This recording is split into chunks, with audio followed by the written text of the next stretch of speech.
मैं इस अहंकारी लंकेश को, प्रभु के आत्मलिंग को कदापि नहीं ले जाने दूंगा। मुझे अपने प्रभु के आत्मलिंग को ले जाने से कोई नहीं रोक सकता। वानर, ये क्या कर रहे हैं आप दोनों? इतने उत्तेजित क्यों हो रहे हैं? थोड़ा धैर्य धारण कीजिए। मैं जो कहना चाहता हूँ तनिक उसे सुनने की कृपा कीजिए। मुझे आपकी चिंता ज्ञात है नंदी जी कि पिताश्री के आत्मलिंग को लंका पहुँचाने से लंका में ही शिव धाम स्थापित हो जाएगा, किंतु लंकेश को तो स्वयं प्रभु ने ही अपना आत्मलिंग प्रदान किया है। इसलिए इस प्रकार संघर्ष कर उन्हें छीनकर प्राप्त करना तो महादेव का अपमान होगा ना। शिवनंदन गणेश जी को तो भली भांति ज्ञात है कि यदि प्रभु के आत्मलिंग लंका पहुंच गए तो कितना बड़ा अनर्थ हो जाएगा। और आपको तो ये भली भांति ज्ञात है कि लंकेश ने कितनी घोर तपस्या की है। वरदान स्वरूप उन्होंने प्रभु के आत्मलिंग को उनसे प्राप्त किया है। अब ये आत्मलिंग को लंका ले जाकर स्थापित करें अथवा लंका के मार्ग में ही स्थापित कर दें, ये तो इन्हीं की इच्छा पर निर्भर करता है ना नंदी जी। और अब इनकी इच्छा को पूर्ण करने से इन्हें कोई कैसे रोक सकता है? गौरी पुत्र, आपने सर्वथा उचित कहा।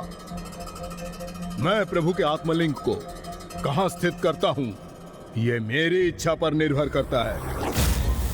और लंकेश प्रभु के आत्मलिंग को यहाँ तक लेकर आए तो उसमें इनका दोष नहीं है। दोष तो आप सभी शिवगणों का है, क्योंकि श्रृंगी जी, भृंगी जी, बेताल जी, पिशाच जी एवं देवगण आदि ने इन्हें रोकने का प्रयास तो किया ही नहीं। इसीलिए अब इनसे संघर्ष कर इन्हें रोकने का प्रयास अनुचित होगा नंदी जी।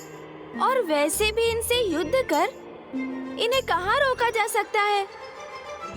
और आप सभी यदि इन्हें रोकना ही चाहते हैं तो अपनी बुद्धि का प्रयोग कर किसी युक्ति से इन्हें रोकने का प्रयास करना चाहिए था ना।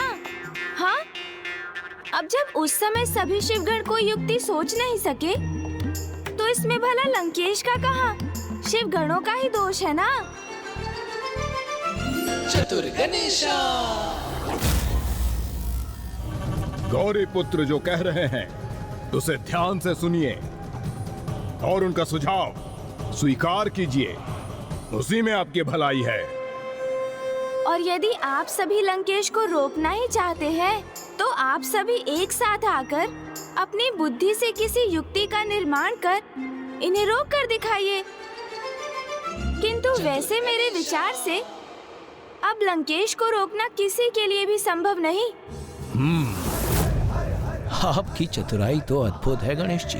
लंकेश को तनिक आभास भी नहीं हुआ और आपने उनके ही समक्ष उन्हें रोकने का उपाय सुझा दिया। मैं अब यथाशीघ्र यहाँ से लौटूंगा और जैसा आपने कहा वैसा ही करूंगा। अभी भी यहाँ स्थित रहकर क्या विचार कर रहे हैं नंदी जी आप? गौरी पुत्र का सुझाव समझ नहीं आया क्या? लंकेश, आपसे महादेव के आत्मलिंग को छीनकर प्राप्त करने का प्रयास करना तो स्वयं महादेव का अपमान करना होगा ना। इसलिए मैं स्वयं आपके मार्ग से हट रहा हूँ। आइए आइए, जाइए जाइए, आप जाइए।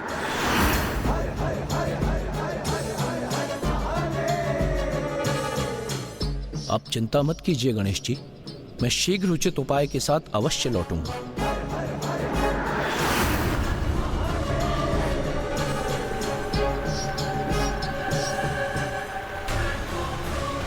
भीरू बनकर कहाँ छुपे बैठे हैं आप सभी?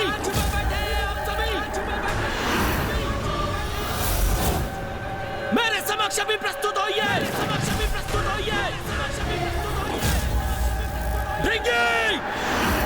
उन्होंने पुकारा मुझे।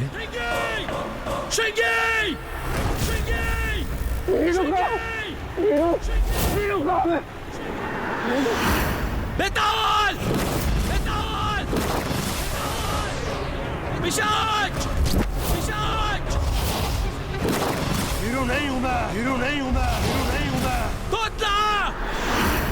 विरुद्ध येते पुताला नंदीजीने मुझे।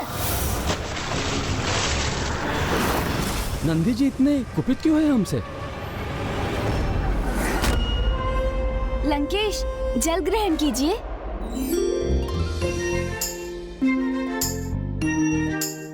लंकेश, ये ज्ञात होने के उपरांत भी कि नंदी जी स्वयं प्रभु महादेव के अवतार हैं, आप उन्हें ईश्वर के रूप में स्वीकार क्यों नहीं करते?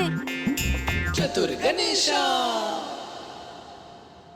क्योंकि स्वयं शिव शंकर शंभू और उनके अंश में बहुत भेद है।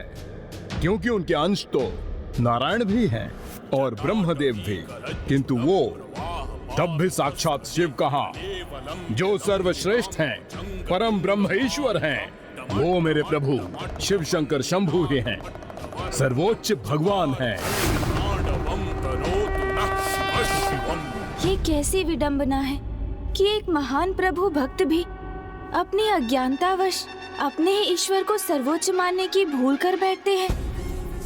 वो ये भूल जाते हैं कि परम ब्रह्म ईश्वर एक ही है। वो भिन्न रूपों में प्रकट अवश्य होते हैं, इसलिए भक्त उन्हें अनेकों रूपों में पूजते हैं, किंतु अपने आराध्य को सर्वोच्च प्रमाणित करने के अनुचित प्रयास में वो संपूर्ण समाज में शांति के स्थान पर अशांति का विस्तार कर देते हैं। क्या हुआ गौरी पुत्र, किस विचार में डूब गए आप? मैं आपको स्पष्ट कर दूं, कुछ ऐसे मनुष्य भी हैं जो स्वयं को परमेश्वर घोषित कर देते हैं। कलयुग में तो ऐसे मनुष्य प्रत्येक प्रांत में प्रकट होंगे, किंतु ऐसे मनुष्यों को यह ज्ञात नहीं होता कि स्वयं को परम ईश्वर मानने का भ्रम रखने का कितना बड़ा दुष्परिणाम भुगतना पड़ सकता है उन्हें। और उसके प्रत्यक्ष प्रमाण हैं पितामह ब्रह्मदेव, जिनसे एक बार ऐसी ही भूल हुई थी। स्वयं को परम ब्रह्म घोषित कर स्वयं को सर्वश्रेष्ठ मान लिया था उन्होंने, और अपने इस अहंकार का बहुत बड़ा दंड प्राप्त हुआ था उन्हें, जिसका परिणाम तो हमारे समक्ष है।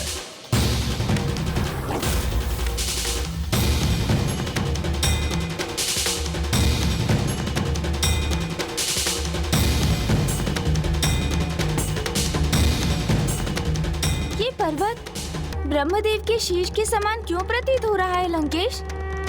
क्योंकि वास्तव में ये ब्रह्मदेव का 5वां शीश होता था, जिसे उनसे विलग कर यहाँ फेंका गया था, और इसलिए यह स्थान ब्रह्म कपाल के नाम से विख्यात है। यही है प्रभु के अगले अवतार भैरव अवतार की कथा। ये घटनाक्रम तो तभी आरंभ हो गया था गौरीपुत्र, जब नारायण और ब्रह्मदेव प्रभु शिव शंकर शंभू से उत्पन्न हुए थे।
और सहस्त्रों वर्षों दोनों योग निद्रा में लीन रहे, और सर्वप्रथम पितामह ब्रह्मदेव की निद्रा भंग हुई तो वो उस दिव्य कमल के तने को देखकर, जिसका ना ही कोई आरंभ था और ना ही कोई अंत, वे अत्यंत अचंभित हुए और उनका कौतूहल जागृत हुआ। एकमात्र मैं ही हूं यहाँ, मेरे अतिरिक्त और किसी का भी अस्तित्व नहीं है।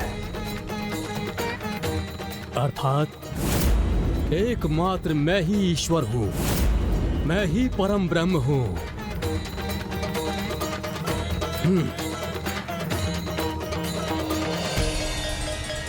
ये कमल पुष्प का तना कहाँ जा रहा है? कहाँ है इसका आरंभ और कहाँ है इसका अंत?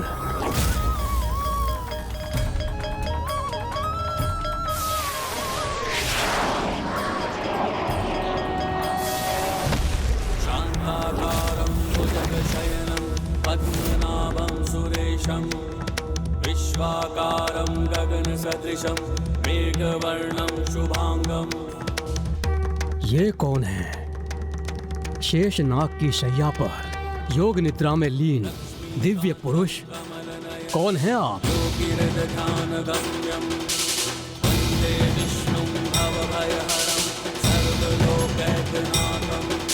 जिस कमल से मैं उत्पन्न हुआ उसकी ऊर्जा को क्यों सोख रहे हैं आप?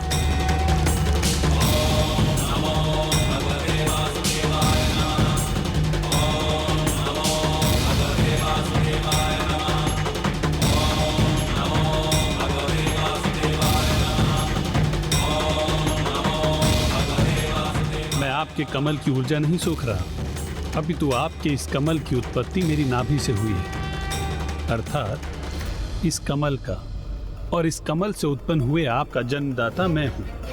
प्रतीत होता है आप स्वयं को मुझसे अधिक श्रेष्ठ प्रमाणित करने का प्रयास कर रहे हैं, किंतु आप भूल रहे हैं कि मैं ही परम ब्रह्म हूं। मैंने ही आपको सर्वप्रथम जागृत किया था और यह स्पष्ट है कि सृष्टि के समक्ष मेरा ही अस्तित्व सबसे पहले उजागर हुआ है। इसलिए हम दोनों में मैं ही श्रेष्ठ हूं, आप नहीं। मेरा तो यही विश्वास है, जो आधार प्रदान करता है वही श्रेष्ठ होता है, और आपका आधार तो मैं हूं, तो मैं श्रेष्ठ हुआ ना? आपका स्थान तो यहाँ नीचे है और मेरा स्थान वहां ऊपर अनंत ब्रह्मांड में, और उच्च स्थान उसी को प्राप्त होता है जो सर्वोच्च होता है। इसलिए सत्य तो यही है कि मैं आपसे अधिक श्रेष्ठ हूं, कि मैं आपसे अधिक श्रेष्ठ, कि मैं आपसे अधिक श्रेष्ठ, कि मैं आपसे अधिक श्रेष्ठ हूं।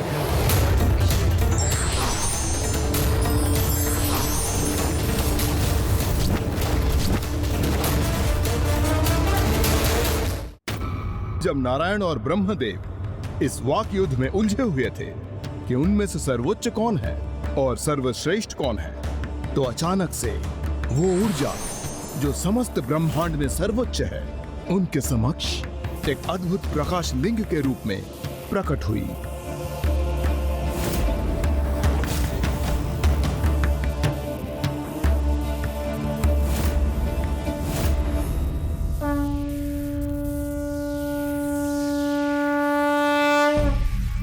ये प्रकाश स्तंभ तो अनंत है। अब हम दोनों के अतिरिक्त ये क्या है? कैसा प्रकाश है ये? कहां से उत्पन्न हो? और उन दोनों को तो अनुमान भी नहीं था कि वह प्रकाश स्तंभ और कुछ नहीं, मेरे प्रभु शिव शंकर शंभु का प्रकाश लिंग था, जो सर्वोच्च है, श्रेष्ठतम है, जिनका ना कोई आदि है ना अंत। इसलिए उन दोनों को उस प्रकाश लिंग का आदि अंत दिखाई ही नहीं दे रहा था। और आप मेरे प्रभु की तुलना उस नंदी से कर रहे थे, उन्हें शिव स्वरूप पुकार रहे थे आप गौरी पुत्र। आशा करता हूँ नंदी जी मेरी बातों को समझ गए होंगे और अब तक उन्होंने लंकेश को रोकने की योजना बनानी आरंभ कर दी होगी। बीनू क्यों बोला आपने हमें? बीनू क्यों पुकारा आपने नंदी जी हमें? आपने हमें भीरू पुकारा नंदी जी? हमें भीरू बोला नंदी जी? क्यों बीनू बोला? भीरू ही तो है आप सभी, भीरू ही तो है आप सभी। जो आपने लंकापति रावण को यहाँ से प्रभु के आत्मलिंग को लेकर उसे प्रस्थान करने दिया। उसे रोकने का प्रयास तक नहीं किया, उसे रोकने की चेष्टा तक नहीं की। और आज के दिवस के पूर्व ही लंकापति लंकेश लंका में प्रभु के आत्मलिंग को स्थापित करेगा और तब लंका में ही स्थापित होगा शिवधाम। और लंकेश रावण हमसे हमारे प्रभु को दूर करने की योजना में सफल हो जाएंगे।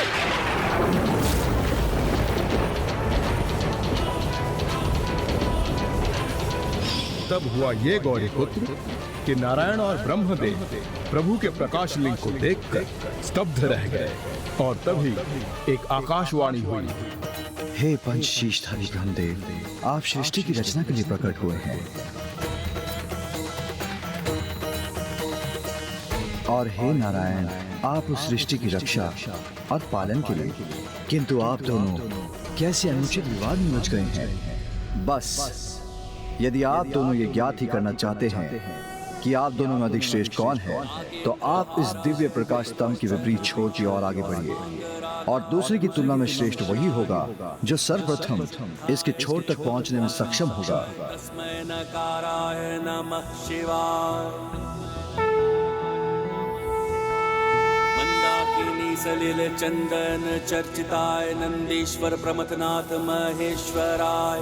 मंदार पुष्प बहु पुष्प सुपूजिताय तस्मै मकाराय नमः शिवाय।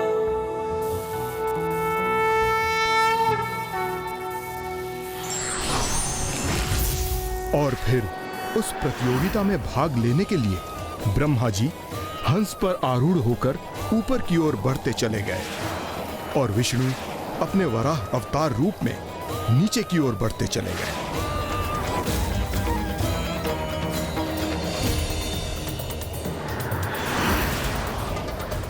इस प्रकाश स्तंभ का ऊपरी छोर अभी तक मुझे दिखाई नहीं दे रहा है। मुझे अपनी गति बढ़ानी होगी, क्योंकि इस स्पर्धा में यदि नारायण विजयी हो गए, ये मैं कदापि स्वीकार नहीं करूंगा। प्रतीत होता है इस दिव्य प्रकाश स्तंभ का छोर अभी बहुत दूर है। मुझे अपनी गति और तीव्र करनी होगी।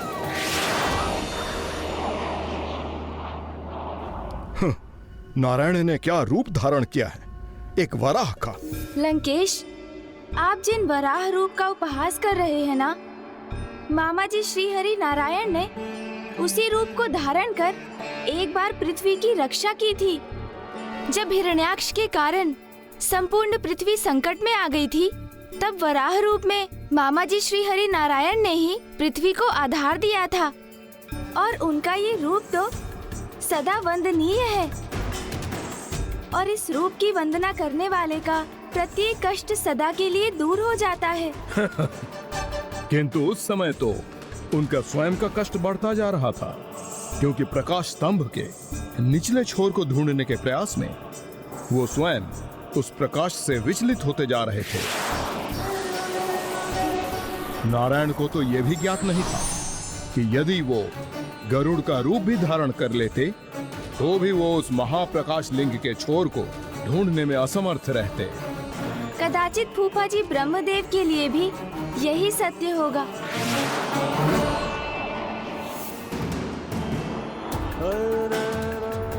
वाहन के रूप में हंस का चुनाव करने के कारण वो नारायण की तुलना में अधिक दूर जाने में सक्षम हुए थे। जैसे जैसे ब्रह्मदेव और ऊंचाई तक बढ़ रहे थे, उनका ऊपर जाना और भी कठिन होता जा रहा था। और दूसरी ओर नारायण ने तो उस दिव्य प्रकाश लिंग की महिमा को समझकर अपनी असफलता स्वीकार कर ली थी। प्रतीत होता है इस दिव्य प्रकाश स्तंभ का दूसरा छोर अभी बहुत दूर है। मुझे अपनी गति और तीव्र करनी होगी। किंतु पितामह ब्रह्मदेव अभी भी इस स्पर्धा में अपनी पराजय स्वीकार करने के लिए तैयार नहीं थे। तभी वहां उनकी ओर गिरता हुआ केतकी पुष्प उन्हें दिखाई दिया।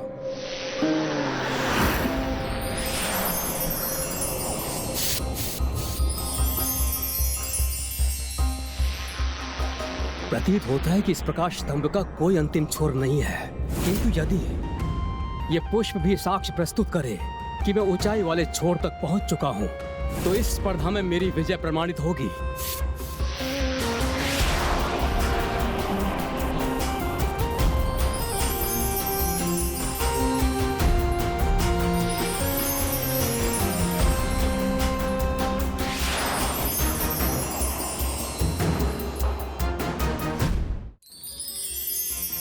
कौन हो तुम और यहां क्या कर रहे हो?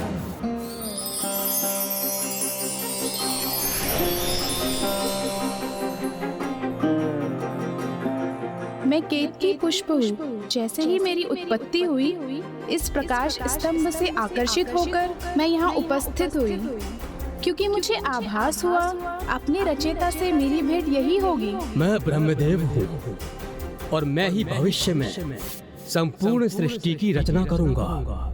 यदि तुम उस सृष्टि का भाग बनना चाहती हो और ये चाहती हो कि संसार में तुम्हें सर्वश्रेष्ठ पुष्प माना जाए, तो तुम्हें मेरी सहायता करनी होगी। आपके इस प्रस्ताव के लिए आपको धन्यवाद। आप ही ने मुझे ढूंढा है, इसलिए मैं आपकी अवश्य सहायता करूंगी।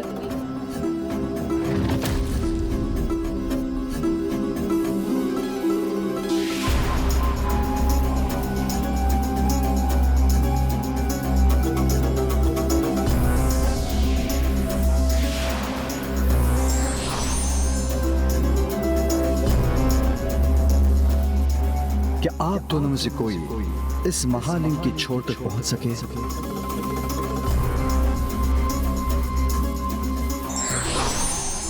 क्षमा कीजिए प्रभु, मैं इस दिव्य प्रकाश स्तंभ का अर्थात इस आत्मलिंग का आरंभ ढूंढने में असमर्थ रहा, किंतु मुझे पूर्ण विश्वास हो गया है कि ना ही मैं और ना ही ब्रह्मदेव, हम दोनों में से कोई भी श्रेष्ठ नहीं। हमसे कहीं अधिक श्रेष्ठ तो ये महालिंग है, जिसका न आदि है न अंत है। और किंतु इस प्रकाश स्तंभ के ऊपर का एक छोर मैं ढूंढने में सफल हो गया हूँ, इसलिए मैं ही सर्वश्रेष्ठ हूँ और सर्वोत्तम भी हूँ।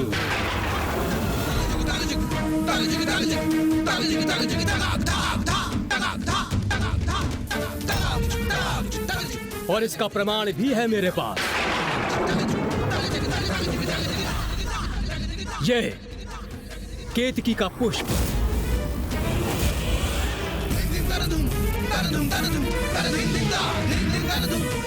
इस पुष्प को मैंने प्रकाश स्तंभ के ऊपरी शिखर पर पाया। यदि आपको मेरे कथन में किसी भी प्रकार का संदेह है, तो आप इस पुष्प से पूछ सकते हैं। क्या ब्रह्मदेव सत्य कह रहे हैं केतकी पुष्प?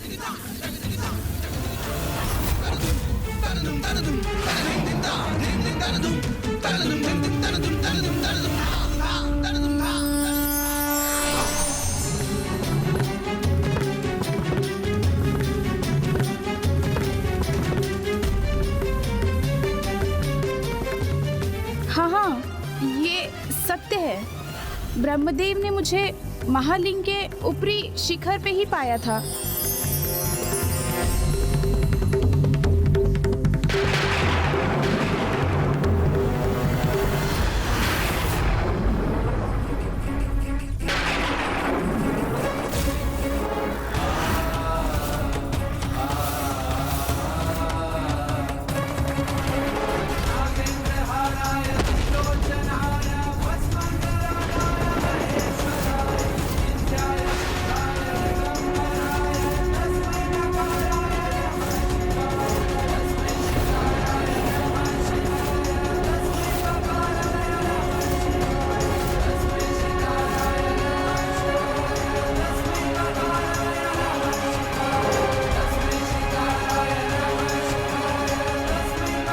मुझे आपसे अपेक्षा नहीं थी, आपने वंचना की है। असत्य के आधार पर विजय प्राप्त करने का प्रयास किया है। इसलिए मैं शिव आपको शाप देता हूं कि आपके ही द्वारा रचित सृष्टि में आपकी ही पूजा नहीं होगी।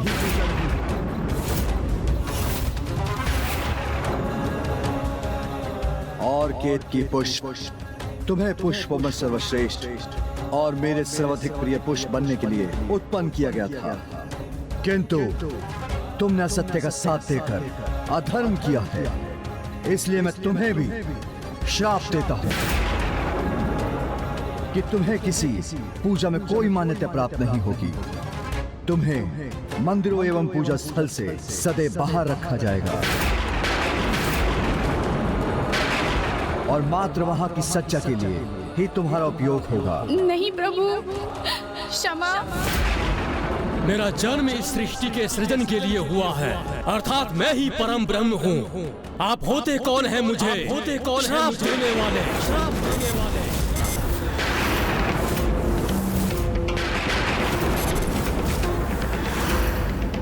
आपके अहंकार ने आपके विवेक को हर लिया है, इसीलिए आप मुझे देखने में असमर्थ हो रहे हैं। मैंने ही आपको जीवन प्रदान किया है, इसलिए आपके अहंकार को नष्ट करना अत्यंत आवश्यक है।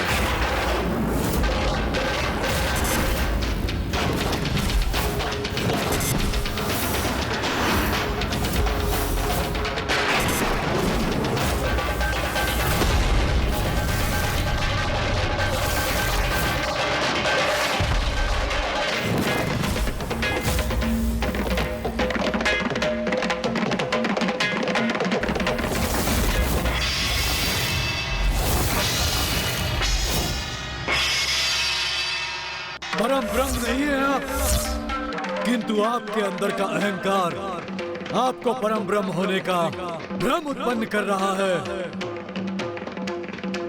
ऐसे अहंकार से परिपूर्ण एवं असत्य वचन बोलने वाले आपके पंचम शीश को दंड भुगतना ही होगा।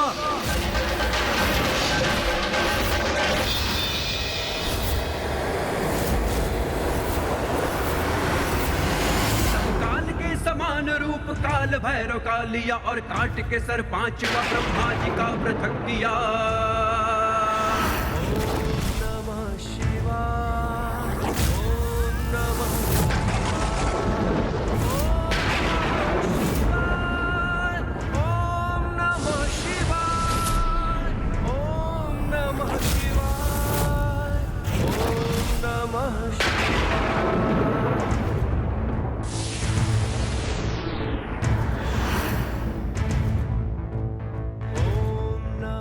फिर जब पृथ्वी की रचना हुई तो यह शीश यहाँ गिरकर स्थापित हो गया।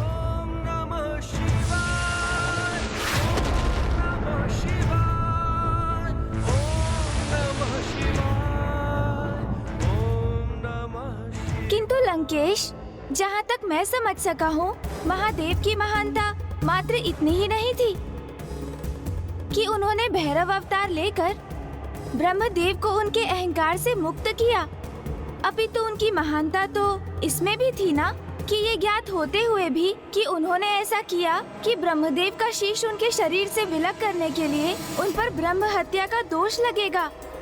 आप उचित कहते हैं गौरीपुत्र, ये भी महादेव का ही त्याग था कि उन्होंने ब्रह्म हत्या का दोष अपने ऊपर ले लिया था, और इस दोष हेतु प्रभु काल भैरव को एक बहुत बड़ा मूल्य चुकाना पड़ा।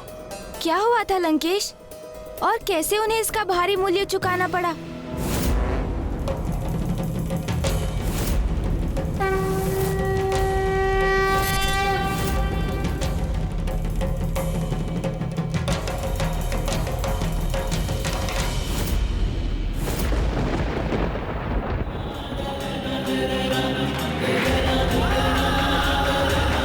मेरी भस्म को अपनी देह पे मलकर शिव विहीन कैलाश पे भ्रमण करते रहिएगा।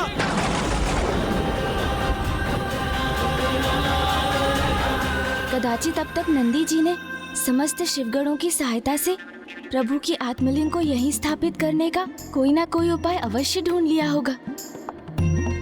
क्या बात है गौरीपुत्र, मेरे द्वारा नंदी जी का नाम लेते ही आप गहन विचार में डूब जाते हैं। कहीं आप दोनों ने कोई योजना तो नहीं रची है? योजना? कैसी योजना लंकेश? हमारे मध्य जो संवाद हुआ उसके तो साक्षी आप भी थे ना, इसलिए आपके संदेह का कोई कारण नहीं। फिर उचित है। अब सुनिए आगे की कथा।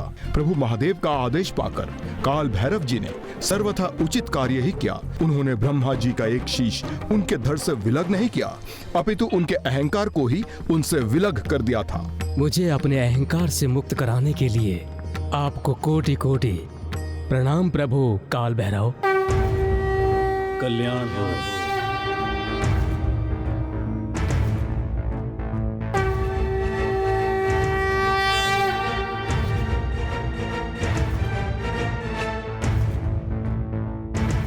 मैं अपने कर्तव्य का निर्वाह तो कर चुका हूँ महादेव, किंतु ऐसा करने से जो मुझ पर ब्रह्म हत्या का दोष चढ़ा है, क्या इसका कोई निवारण है आपके पास?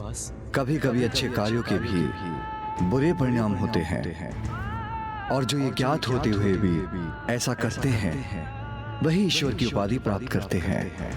इसलिए आज से भैरव के रूप में आपकी पूजा होगी और आप भयंकर बाहरी शत्रु से ही अपने भक्तों की रक्षा नहीं करेंगे, अपितु भीतरी शत्रु जैसे काम, क्रोध, लोभ, मोह और अहंकार, इन सब से भी उनकी रक्षा करेंगे, क्योंकि आंतरिक विकार तो बाहरी शत्रु से भी अधिक भयंकर होता है, जो मनुष्य को स्वयं का ही अपना शत्रु बना देता है। आप काशी एवं भविष्य में स्थापित होने वाले समस्त शक्तिपीठों के द्वारपाल एवं संरक्षक भी होंगे, किंतु आपको इस दोष का भार भी सदा वहन करना होगा। इसलिए आप सदा कंकाल कपाल में ही अपना आहार प्राप्त करेंगे और मदिरा आदि का सेवन करते हुए आपको एक अघोरी के समान अपना जीवन व्यतीत करना होगा।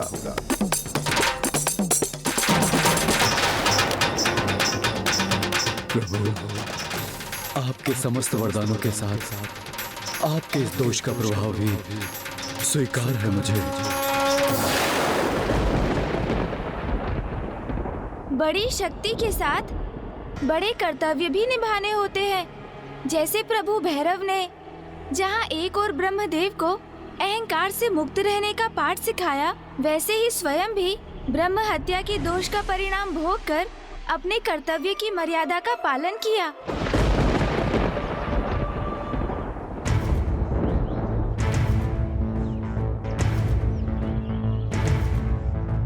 माया के वश में जब घमंड ब्रह्मा जी पे छाया था, स्वयं को श्रेष्ठ मान क्रोध शिव जी को दिलाया था। तब काल के समान रूप काल भैरव का लिया और काल के सर पांचवा ब्रह्मा जी का पृथक किया। ओम नमः शिवाय, ओम नमः शिवाय। पर दोषी हुए ब्रह्म हत्या के लिए सर काट के फिर पहुंच काशी, मुक्त हुए ब्रह्म हत्या पाप से। भक्तों के लिए बन गए काशी के कोतवाल भी, मिलती है शक्तियां अपार कर्तव्यों के साथ भी। शिवाय, ओम नमः शिवाय, ओम नमः शिवाय, ओम नमः शिवाय, ओम नमः शिवाय, ओम नमः शिवाय।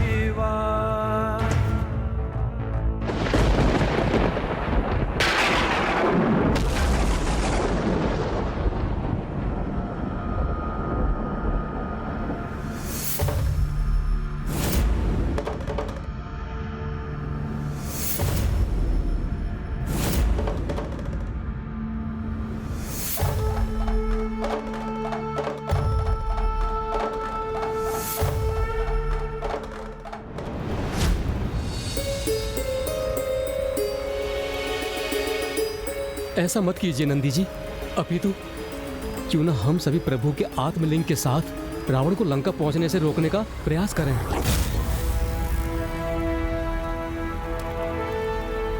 नंदी दी, मैं भी आपसे तात हूँ और उत्ते ले दो भी आने वाली होता हम तले दे।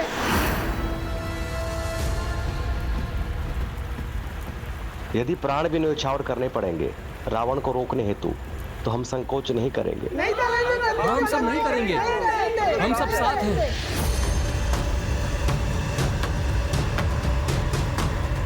तब तो हमें तनिक भी विलंब किए बिना एक ऐसी योजना का निर्माण करना चाहिए जिससे लंकेश के लंका पहुंचने से पूर्व ही प्रभु का आत्मलिंग स्थापित हो जाए और महादेव सदैव कैलाश में रहें।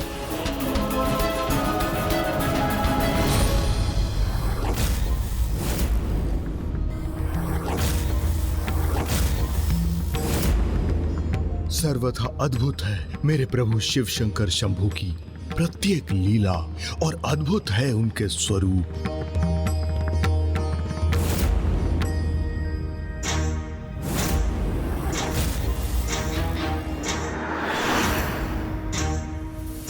प्रतीत होता है कि प्रभु काल भैरव दशानन का आशय समझ गए हैं, इसलिए कहीं क्रोध के आवेश में आकर ये रावण का सर्वनाश ही ना कर दे। हम प्रण लेते हैं कि हम प्रभु के आत्मलिंग के साथ लंकेश को लंका पहुंचने से रोकने के यथासंभव प्रयास करेंगे।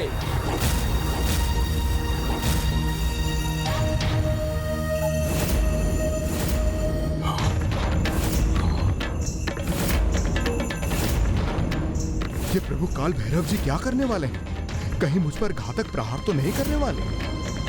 अत्यंत क्रोधित हैं प्रभु भैरव, उन्होंने तो अपना खड़ग भी उठा लिया है।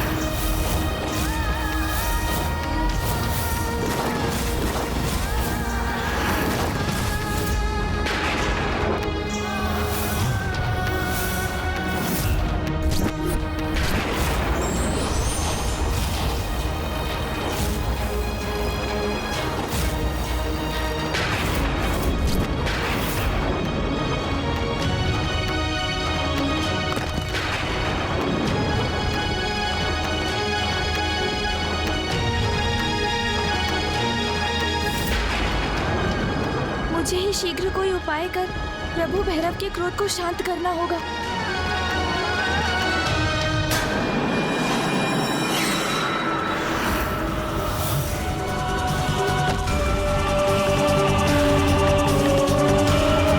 ये इतने क्रोधित होकर मेरी ओर क्यों बढ़ रहे हैं?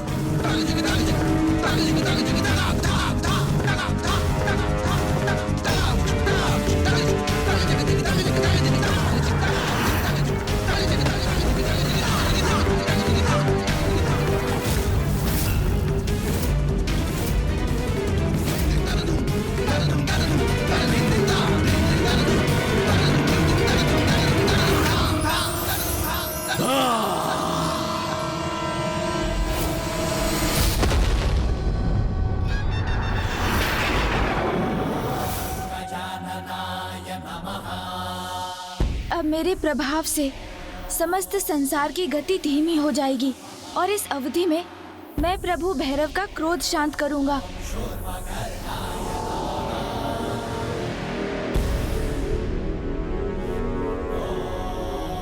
हे प्रभु, आप ये क्या करने जा रहे हैं? संपूर्ण संसार ने आपसे ही सीखा है कि जो अपार शक्ति संपन्न होते हैं उन्हें महान कर्तव्यों का भी भार उठाना होता है और जगत कल्याण हेतु महान त्याग का उदाहरण भी आपने ही प्रस्तुत किया है।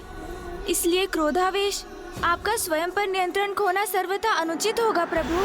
हे प्रभु, लंकेश रावण का संहार स्वयं महादेव का अपमान होगा, क्योंकि जिन आत्मलिंग को साथ ले जाते देखकर आप लंकेश पर क्रोधित हुए हैं, वो तो स्वयं उन्हें महादेव से ही प्राप्त हुआ है।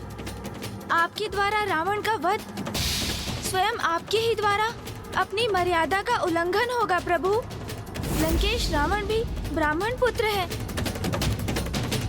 इसलिए उनके वध से आप ब्रह्म हत्या के भागी बनेंगे। और इससे भी अधिक लंकेश की नियति तो पूर्व से ही स्थिर है। भविष्य में स्वयं नारायण श्री राम अवतार लेकर ही इनका वध करेंगे। किंतु यदि लंकेश का अस्तित्व ही नहीं रहेगा तो नारायण के अवतार लेने का कारण ही मिट जाएगा, जो सर्वथा अनुचित होगा ना प्रभु। मैं समझता हूँ प्रभु, आप नहीं चाहते कि महादेव के आत्मलिंग लंका पहुँचे। यही चिंता मेरी भी है और मैं विश्वास दिलाता हूँ कि मैं किसी उपाय से लंकेश से आत्मलिंग को अवश्य प्राप्त कर लूंगा। अन्यथा किसी भी अवस्था में आत्मलिंग को लंका नहीं पहुंचने दूंगा। ये वचन है मेरा आपको।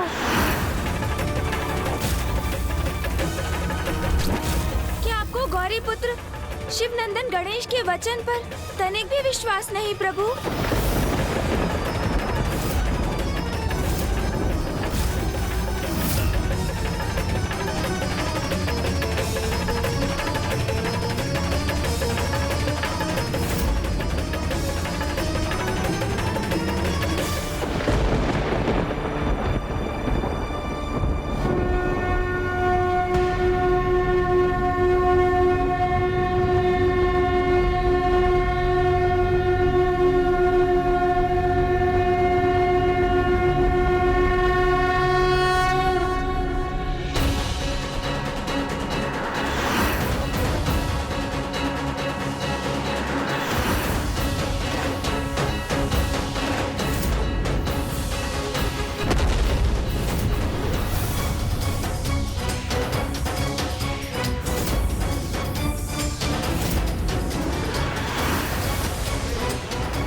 प्रभु भैरव के क्रोध से जो संकट उत्पन्न हुआ था वो टल गया। इसलिए मैं भी ब्रह्मांड की गति को यथावत कर रहा हूँ।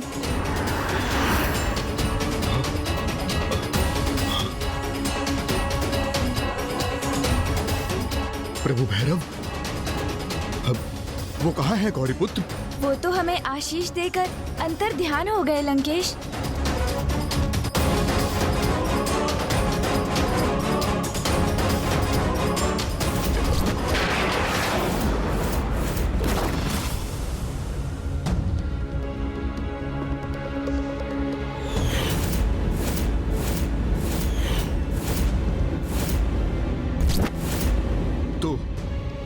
जो मुझे स्मरण हो रहे हैं, क्या वो वास्तव में हुआ था गौरीपुत्र? मुझे बताइए गौरीपुत्र, उनके अंतर्ध्यान होने के पूर्व क्या हुआ था यहाँ पर? मेरी ग्रीवा पर ये रक्त क्यों है? क्या प्रभु भैरव ने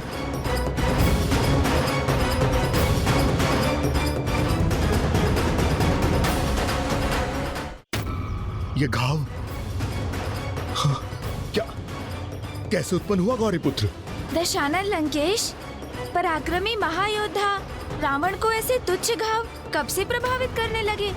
उस पर ध्यान मत दीजिए आप और चिंता मुक्त होकर स्मरण कीजिए जो स्वयं प्रभु भैरव ने हमें दर्शन प्रदान किए थे।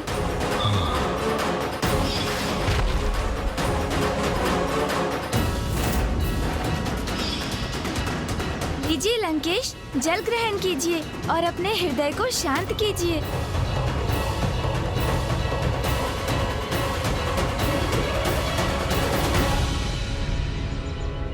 लंकेश, इस घटना को लेकर कोई विचार न करें, वही उचित होगा। किंतु अभी भी मुझे विचार करने की आवश्यकता है, जिससे मुझे कोई उचित युक्ति सूझ जाए और मैं पिताश्री के आत्मलिंग को लंका पहुंचने से रोक सकूं। और अब तो मैं प्रभु भैरव को इसका वचन भी दे चुका हूं।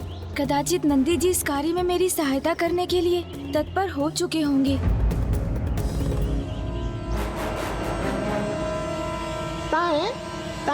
अरे तोता!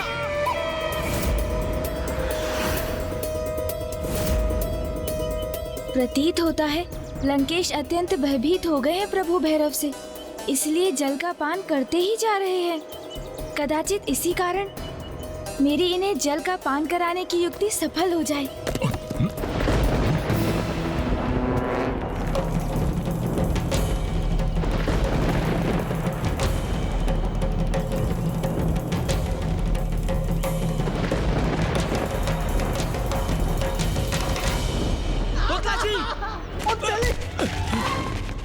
क्या कर रहे हैं आप लोग?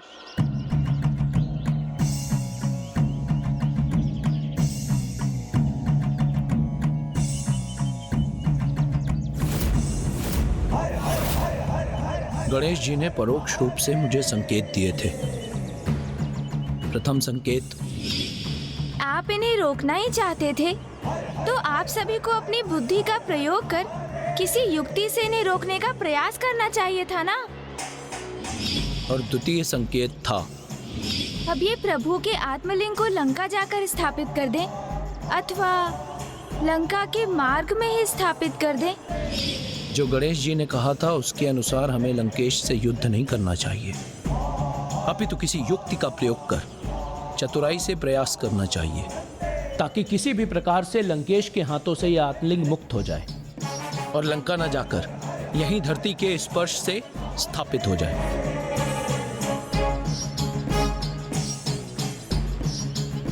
हम तभी आपके निर्देश की सत्यता नहीं दीदी। जाइए, आप सभी अपने अपने स्थान ग्रहण कीजिए। जाइए। अब लंकेश को भी ज्ञात होगा कैसे हम अपनी बुद्धि का प्रयोग कर उसके बल और बुद्धि को परास्त करते हैं।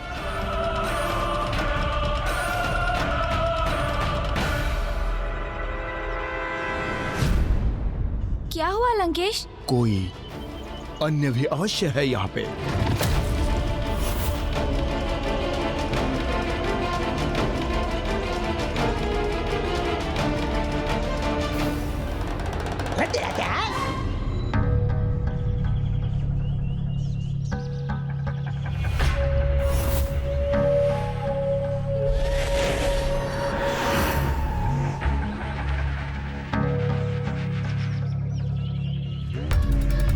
मुझे पूर्ण विश्वास है कोई अन्य अवश्य है यहाँ पे।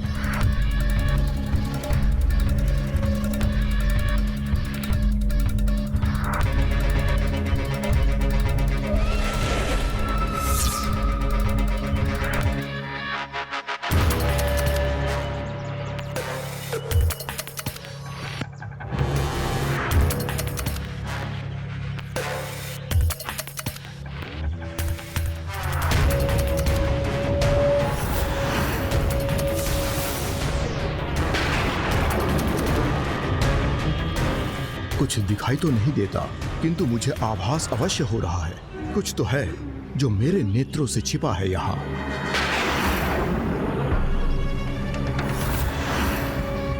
भृंगी जी के हाथ, कहीं लंकेश की दृष्टि उन पर ना पड़ जाए। कोई अदृश्य शक्ति कहाँ है यहाँ पर? मात्र शिवगण ही तो है। शिवगण? गौरीपुत्र, बताइए कहाँ है शिवगण? ये क्या कह दिया मैंने?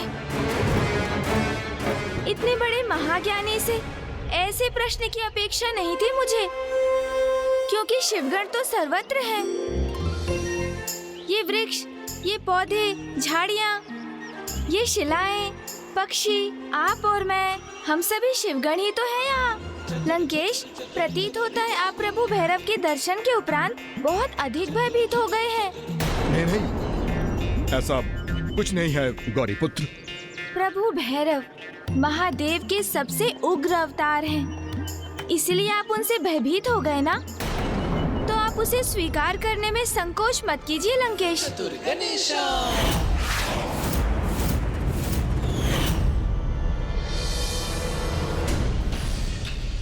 आप किस विचार में डूब गए लंकेश? प्रभु शिव शंकर शंभू के एक और उग्र अवतार का स्मरण हो आया था गौरीपुत्र। अच्छा, तो कौन है वो और क्या कथा थी उनकी? वीरभद्र जी हैं वो। वीरभद्र जी से तो मैं भी परिचित हूँ लंकेश। उनके अवतार से तो सभी परिचित हैं गौरीपुत्र, किंतु उन्होंने इस अवतार में संसार को एक अत्यंत ही महत्वपूर्ण सीख भी दी थी, परंतु बहुत ही कम मनुष्यों को ज्ञात हो गए इसके विषय में गौरी नंदन। अच्छा, वो क्या सीख थी लंकेश? कृपया बताइए।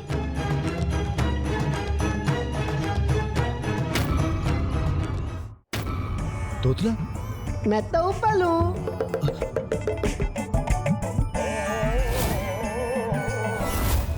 इस शिला के भीतर से ही मैं अब लुढ़कता हुआ जाऊंगा और एक तीव्र वेग के साथ लंकेश को टकराकर उसे भूमि पर गिरा दूंगा।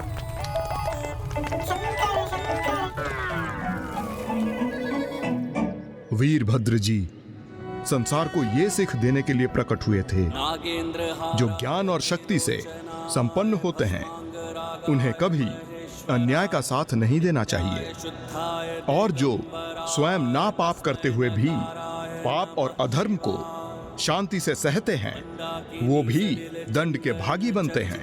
नंदीश्वर प्रमथनाथ महेश्वराय मंदार पुष्प बहु पुष्प सुपूजिताय। वीरभद्र जी को लेकर मुझे ये ज्ञात नहीं था लंकेश। कोई बात नहीं, मैं हूं ना उनकी संपूर्ण कथा सुनाने के लिए। तो सुनिए।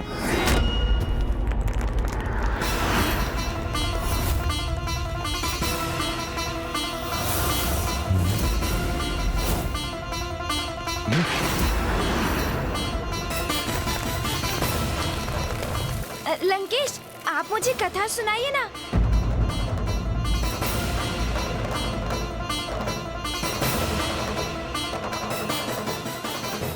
देवी सती के आत्मदाह का समाचार पाकर मेरे प्रभु शिव शंकर शंभु अत्यंत क्रोध अवस्था में थे, जिसके परिणाम स्वरूप उनकी जटाओं से वीरभद्र जी एवं देवी भद्र काली का जन्म हुआ।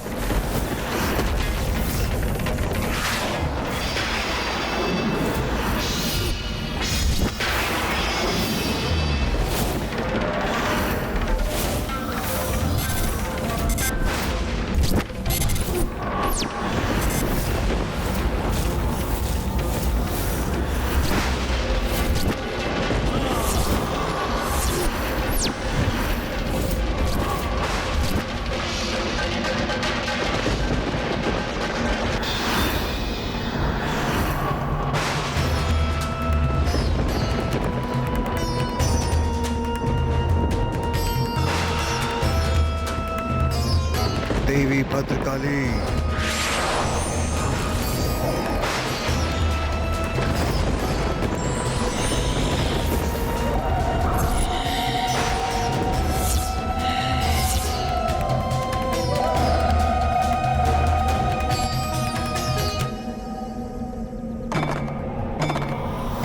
जितने भयंकर काल भैरव थे, उतने ही भयानक और क्रोधित थे प्रभु के वीरभद्र अवतार। प्रभु वीरभद्र जी तो जैसे प्रभु शिव शंकर शंभु के क्रोध स्वरूप थे।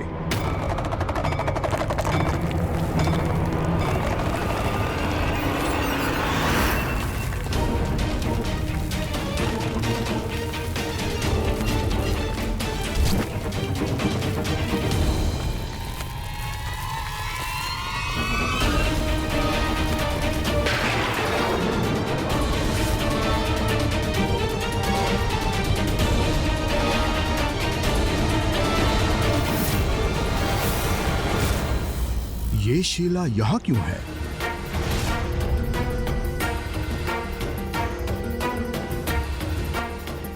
ओह, ये पथ तो इसी प्रकार की शिलाओं से भरा हुआ है।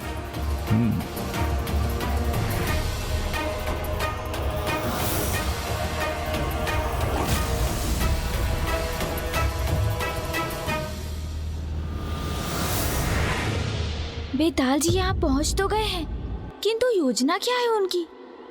अब इस चढ़ाई पर भला वो कैसे लुढ़क पाएंगे?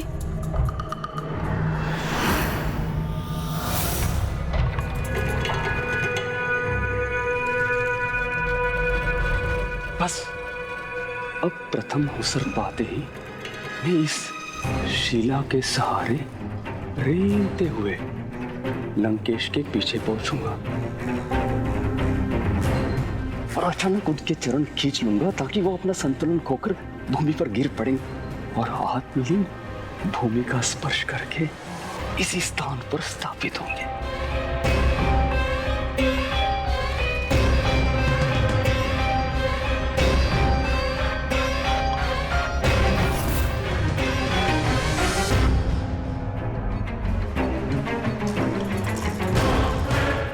भले ही कठिनाइयों के भय से आप कितने भी मार्ग बदल ले लंकेश, किंतु चुनौतियां तो प्रत्येक मार्ग में आपको मिलनी ही है।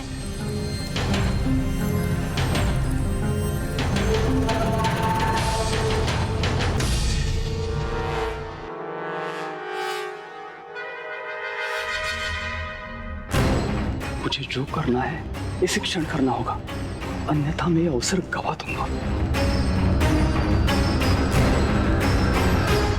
लंकेश, वीरभद्र जी कैसे उत्पन्न हुए थे वो मुझे ज्ञात है, और उनके उत्पन्न होते ही प्रभु महादेव ने उन्हें और माता भद्रकाली को दक्ष प्रजापति को दंडित करने के लिए भेज दिया था। हाँ गौरी पुत्र, वीरभद्र जी और देवी भद्रकाली को देखकर दक्ष प्रजापति भयभीत हो गए थे और वीरभद्र जी ने प्रजापति दक्ष को उनके कृत्य के लिए भयंकर एवं कठोर दंड दिया। उसके उपरांत उन्हें भी दंडित होना था, जो शांत रहकर उस अन्याय के साक्षी बने, किंतु उसे रोकने के लिए कुछ नहीं किया। और वहां पर सर्वप्रथम वीरभद्र जी की दृष्टि चंद्रदेव पर पड़ गई और उस समय उनकी क्रोध अवस्था में वीरभद्र जी की दृष्टि का प्रभाव तो शनि देव की दृष्टि से भी अधिक घातक होता है।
जब इस जघन्य अपराध के दोषी को मैंने दंडित किया तब आप स्तंभित हुए थे। जब यह पाप घटित हो रहा था तब शांत बैठे थे आप। दक्ष प्रजापति को रोकने का एक प्रयास तक नहीं किया आपने।